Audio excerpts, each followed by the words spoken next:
사랑하는 성도 여러분, 안녕하세요. 10월 26일 목요일입니다. 함께 찬송가 381장 나 캄캄한 밤 죄의 길에 찬양하겠습니다.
아멘. 이 시간 함께 나눌 말씀은 에베소서 5장 1절에서 14절입니다. 그러므로 사랑을 받는 자녀같이 너희는 하나님을 본받는 자가 되고 그리스도께서 너희를 사랑하신 것 같이 너희도 사랑 가운데서 행하라. 그는 우리를 위하여 자신을 버리사 향기로운 제물과 희생 제물로 하나님께 드리셨느니라. 음행과 온갖 더러운 것과 탐욕은 너희 중에서 그 이름조차도 부르지 말라. 이는 성도에게 마땅한 바니라. 누추함과 어리석은 말이나 희롱의 말이 마땅치 아니하니 오히려 감사하는 말을 하라. 너희도 정녕 이것을 알거니와 음행하는 자나 더러운 자나 탐하는 자 곧 우상 숭배자는 다 그리스도와 하나님의 나라에서 기업을 얻지 못하리니 누구든지 헛된 말로 너희를 속이지 못하게 하라. 이로 말미암아 하나님의 진노가 불순종의 아들들에게 임하나니 그러므로 그들과 함께하는 자가 되지 말라. 너희가 전에는 어두움이더니 이제는 주 안에서 빛이라. 빛의 자녀들처럼 행하라. 빛의 열매는 모든 착함과 의로움과 진실함에 있느니라. 주를 기쁘시게 할 것이 무엇인가 시험하여 보라. 너희는 열매 없는 어두움의 일에 참여하지 말고 도리어 책망하라. 그들이 은밀히 행하는 것들은 말하기도 부끄러운 것들이라. 그러나 책망을 받는 모든 것은 빛으로 말미암아 드러나나니 드러나는 것마다 빛이니라. 그러므로 이르시기를 잠자는 자여 깨어서 죽은 자들 가운데서 일어나라. 그리스도께서 너에게 비추이시리라 하셨느니라. 아멘. 하나님께서는 저희 가정에 아들과 딸을 하나씩 허락해 주셔서 양육하고 있는데요. 두 아이를 키우는 것은 참으로 큰 기쁨과 감사한 일이면서도 정말 어려운 일이 아닐 수 없습니다.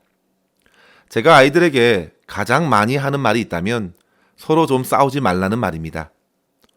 둘이서 3살이나 차이가 나는데요. 결코 서로 지려고 하지 않기 때문입니다.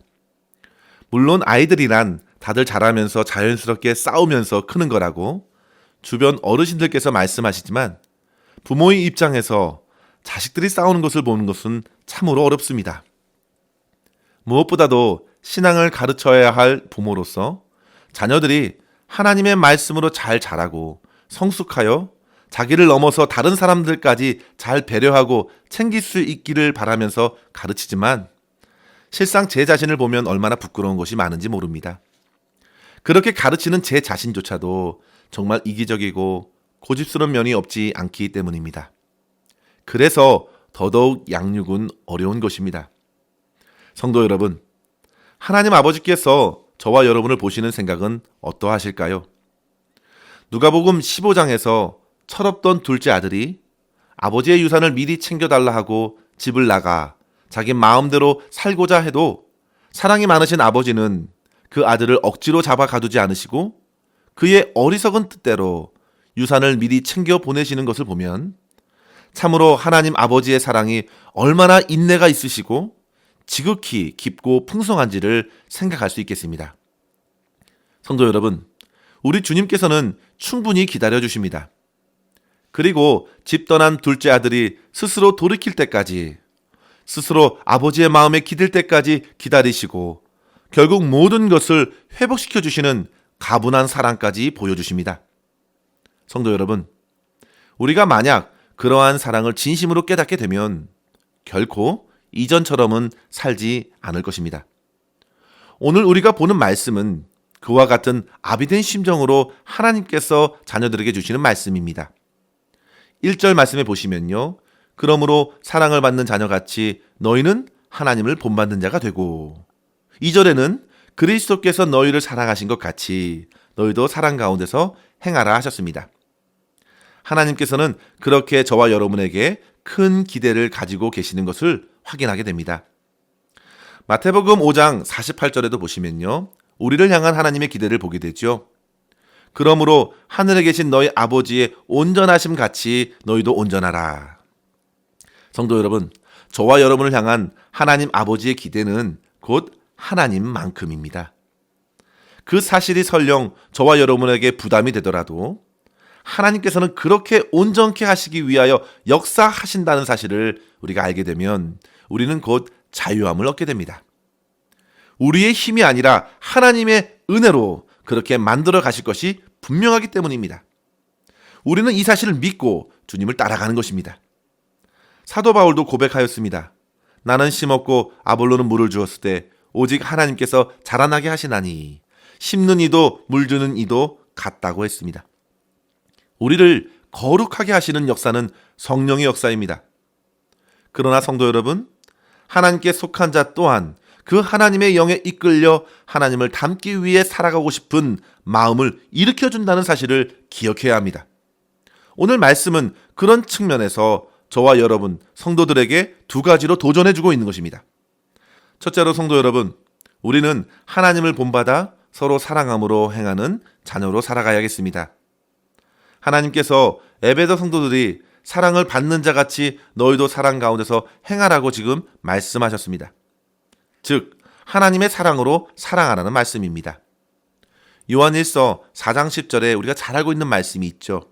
사랑은 여기 있으니 우리가 하나님을 사랑한 것이 아니요 하나님께서 먼저 우리를 사랑하사 우리 죄를 속하기 위하여 화목제물로 그 아들을 보내셨음이라 했습니다. 바울은 지금 사도 요한과 맥을 같이 하면서 2절에 말하고 있습니다. 하나님의 사랑이 바로 그리스도의 희생 제물로서 나타났다는 말입니다. 우리는 이 2절을 통해서 하나님께서 우리를 얼마나 사랑하셨는가를 생각해야 합니다. 그리스도께서는 우리가 아직 죄인 되었을 때에 이미 사랑을 부어주셨습니다. 그 사랑을 깊이 깨닫고 좀 신앙적으로 철이 들어야겠습니다. 둘째 아들이 아버지의 품으로 돌아와서 그 사랑이 얼마나 과분한지 알게 된 것처럼 하나님의 사랑 안에서 우리는 변화되어야겠습니다. 이것이 가장 우선시 되어야 할 부분입니다. 그 사랑을 힘입고 이제 다른 이들을 그 사랑의 눈으로 바라보는 것입니다. 그것이 바로 주님을 닮기 시작하는 것입니다. 이제 우리 안에 기대가 달라지는 것입니다. 예수 그리스도로 사는 것입니다.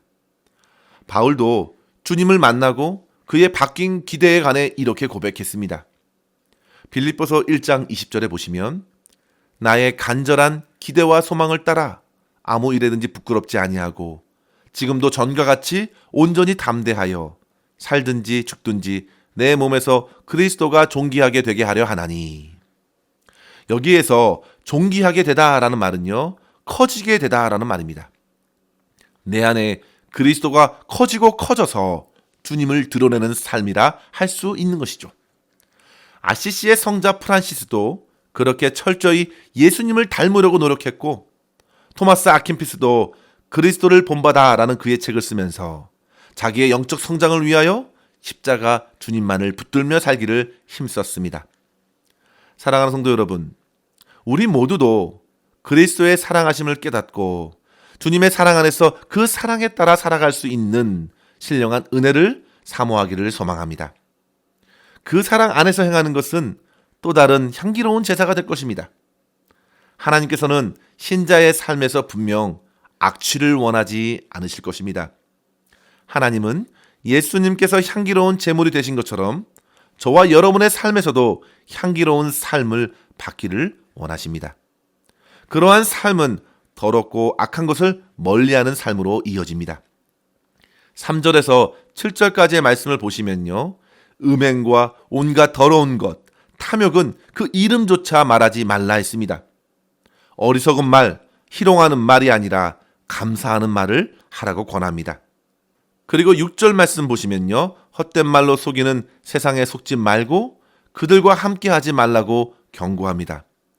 이와 같이 말과 행실에 주의를 쏟아야 하는 것은 우리가 하나님의 사랑을 받은 자이기 때문입니다. 사랑하는 성도 여러분, 하나님께서 저와 여러분을 존귀하게 세워주셨습니다. 삶을 마구 살아가지 않도록 우리는 힘써야 합니다. 이 말을 전했을 때에 에베소 지역에는 아테네 신전이 높게 서 있었고 이방의 제사는 여사제와의 성적 관계를 통하여 신과의 만남을 추구했기 때문에 우상 숭배와 성적 탐욕과 음행은 늘 같이 다뤄지는 당시의 시대적 문제였습니다. 그런 악행이 교회에도 물밀듯이 들어온다는 것을 그들은 더욱 알고 있었고 힘써 경계해야 했습니다. 교회 안에서도 서로 말을 오고 갈 때에도 세상의 헛된 말을 그대로 나누는 일이 벌어졌습니다. 그 모든 것을 경계하고 정결한 말, 감사의 말, 은혜를 베푸는 말, 지혜로운 말로서 권할 것을 당부하는 것입니다. 잠언서 25장 11절에 보시면 경우에 합당한 말은 아로새긴 은쟁반의 금사관이라 했습니다. 언어 생활이 바꿔지는 것입니다. 성도 여러분, 우리는 더욱 힘써 하나님을 본받는 삶을 살되 그리스도의 사랑을 힘써 나누고 우리의 언어와 우리의 삶에 하나님의 거룩함과 사랑과 감사를 담아내는 말로써 하나님께 큰 영광 돌릴 수 있기를 주의 이름으로 간절히 축원합니다. 둘째로 성도 여러분, 우리는 주님의 빛을 비추는 자녀로 살아가야 되겠습니다. 성도들은 세상에서 그리스도의 빛으로 깨어난 사람들입니다.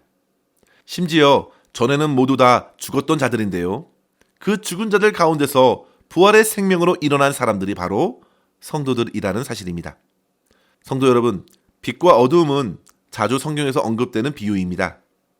요한복음 8장 12절에는 나는 세상의 빛이니 나를 따르는 자는 어두움에 다니지 아니하고 생명의 빛을 얻으리라 말씀하셨습니다. 어두움은 곧 빛의 부재이고 사망을 의미합니다. 생명의 부재입니다. 8절은 우리의 전의 모습 어두움을 보여줍니다. 11절에는 어둠에 행하는 모든 것은 열매가 없다고 말합니다. 14절에서는 죽은 자들이라고 했습니다. 모두 다 어두움에 다니는 모든 사람들로서 스스로 속은 것입니다.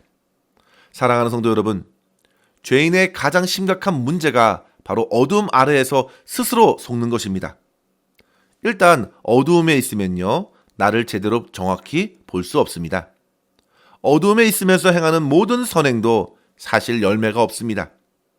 그리고 은밀히 어두움에 행하여 부끄러운 일들은 얼마나 많이 행하는지 모릅니다. 여전히 책망을 받지 않고 자신의 뜻과 마음 가는 대로 사는 상태가 어둠입니다. 그러나 14절 말씀에 보시면요, 그 사망에 거하는 자들 중에 주님께서 불러주시는 것입니다. 그들은 그리스도의 빛이 비추어 주자 일어나게 되었습니다. 마치 죽은 자와 같이 꿈쩍할 수 없는 이들에게 하나님의 생명의 말씀이 들려졌고 그 말씀에 응답하여 일어나 예수님의 빛을 비추어 주시며 빛의 존재가 되는 것입니다. 13절 말씀에 말씀을 듣는 것마다 빛으로 드러나게 되었다 했습니다. 빛의 특징은 밝히 드러내는 것입니다. 내 존재의 이유와 목적을 알게 되는 것이고 나의 완악한 죄악 또한 보게 됩니다. 그러나 주님의 생명의 빛으로 소성함을 얻습니다. 그리고 열매를 맺게 됩니다. 착함과 의로움과 진실함의 열매가 풍성할 것입니다. 그리고 그들이 추구하는 것은 주님을 어떻게 기쁘시게 할까입니다. 그들은 이제 죄 가운데 회개하는 시간보다 주님을 위해 어떻게 기쁘시게 살아갈까로 고민하게 되었습니다. 거룩한 고민으로 하루하루를 시작하는 것이죠. 성도 여러분, 주님을 기쁘게 해드리기 위해서 시험하는 것은 곧 말씀으로 시도해 보는 것을 의미합니다. 주님의 말씀을 받고 한번 실천해 보십시오. 예수 그리스도의 착함을 내 십자가로 삼고 그렇게 살아보십시오. 주님의 의로우심으로 원수를 사랑하라 하셨으니 십자가로 삼고 축복하여 보는 것입니다. 진리의 말, 주님의 말씀을 묵상하고 암송해 보는 것입니다. 한번 시험해 보십시오. 어떤 열매가 맺어지는가 지금 주님께서 도전하고 계십니다. 성도 여러분, 땅에 떨어져 죽지 않으면 열매가 없다고 했습니다. 우리가 믿음으로 죽을 때에 빛이 나타날 것입니다. 빛의 자녀로 불러주신 주님께 붙들려 세상 가운데서 빛된 하나님의 영광을 드러내는 성도가 되어야 될 줄 믿습니다. 마태복음 5장 16절에 보시면 너희는 세상의 빛이니 너희 착한 행실로 하나님 아버지께 영광을 돌리게 하셨느니라 하였습니다. 등불은 등경 위에 두어야 합니다. 즉 우리는 일어나 어두움을 빛으로 몰아낼 수 있어야겠습니다. 사랑하는 성도 여러분, 간절히 바라기는 우리 나성하니교회 모든 성도님들이 주님의 부르심에 일어나 빛을 발하며 곳곳에 어둠을 몰아내는 빛의 사명을 이루어가는 성도가 되기를 주의 이름으로 간절히 축원합니다. 사망이 가득한 세상에서 잠자는 자들을 깨어 주님께로 인도할 수 있는 하나님의 빛된 자녀로 승리할 수 있는 오늘 하루가 되시기를 주의 이름으로 간절히 축원합니다. 기도하겠습니다. 하나님 아버지 감사합니다. 오늘도 주님의 말씀으로 우리의 영혼을 깨우시고 우리를 향한 아버지 하나님의 마음을 알게 하여 주시니 감사합니다. 주님, 저희들 주님의 사랑을 풍성히 받은 자로서 주님을 더욱 닮아가게 하여 주시옵소서. 주님의 마음을 더욱 깊이 깨닫게 하여 주시고 세상의 온갖 더러운 것에서 우리의 영혼을 지키게 하여 주시며 더러운 말, 속이는 말을 금하며 헛된 세상의 말에 속지 않도록 우리의 심령을 새롭게 하여 주시옵소서. 세상의 온갖 어두움과 혼란함 가운데서도 주님의 빛된 성도의 삶을 살아가게 하여 주시고 참 빛으로 이 땅에 오신 주님만을 밝히 드러내며 하나님께 영광 돌릴 수 있도록 인도하여 주시옵소서. 우리의 삶의 모든 것을 주님의 손에 맡겨드리옵고 감사드리며 우리 구주 예수 그리스도의 이름으로 간절히 기도하옵나이다. 아멘. 사랑하는 성도 여러분, 오늘도 주 안에서 승리하시길 바랍니다. 감사합니다.